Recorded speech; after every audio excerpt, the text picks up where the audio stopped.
it hits the tank, the TOW-A detonates a high-explosive anti-tank warhead, also known as a shaped charge or chemical penetrator.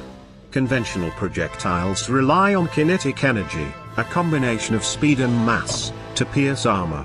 But kinetic penetrators require heavy guns that produce tremendous recoil, and lose power over longer distances. A heat shell instead blasts a stream of metal particles at high velocity upon impact. Larger heat shells can penetrate more armor, but the speed of the shell or missile doesn't affect penetration. Starting in the 1980s, however, designers started making tanks that were especially resistant to heat warheads. Western tanks employed carbon composite armor.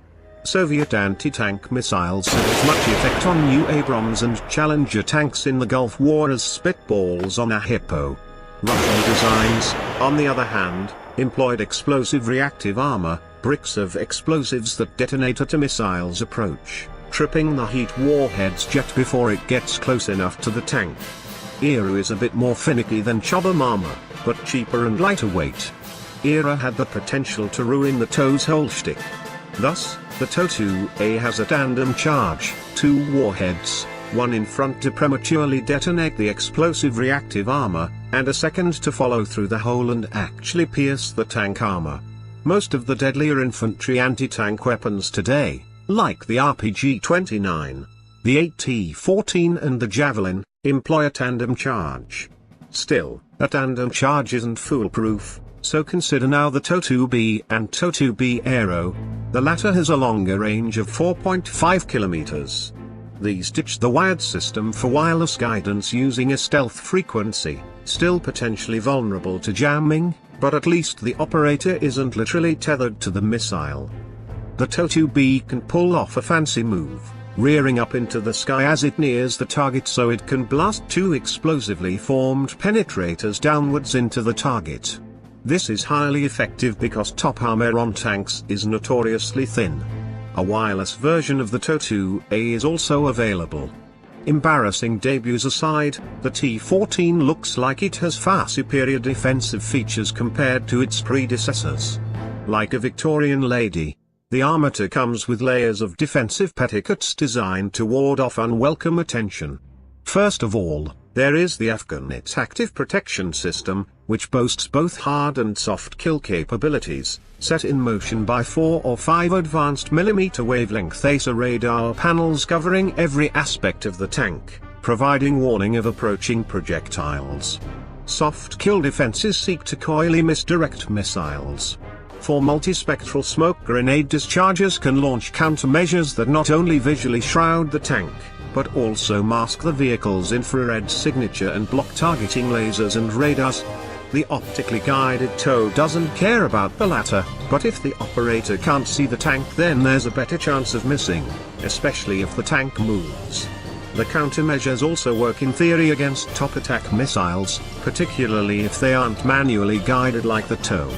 Next up, we have the hard kill element that swats down impertinent missiles that don't take no for an answer. The Afghanit's radar system automatically turns the turret towards incoming projectiles so that the active kill system can engage. 5 discharge tubes on each side of the turret can shoot rockets aimed at the incoming projectile. The Afghanit system is untested in action, but other hard kill systems such as Trophy have proven effective against missiles in combat. If the soft and hard kill systems don't do the trick, then the Armata explodes. That is, it explodes its relict explosive reactive armor.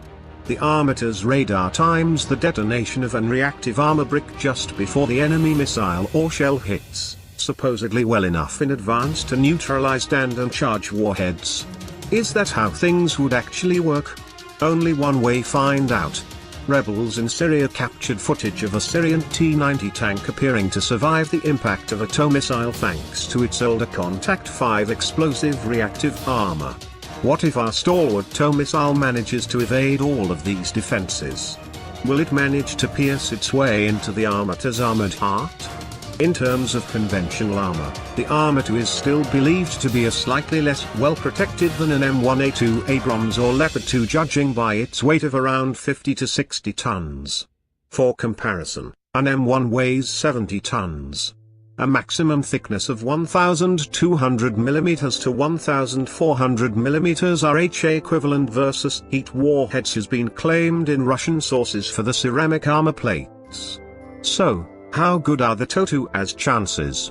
Against a wire-guided system, the T-14's soft kill system will work if the Armata's radars are effective and the crew is quick enough to move the tank to a new position while the missile is in flight.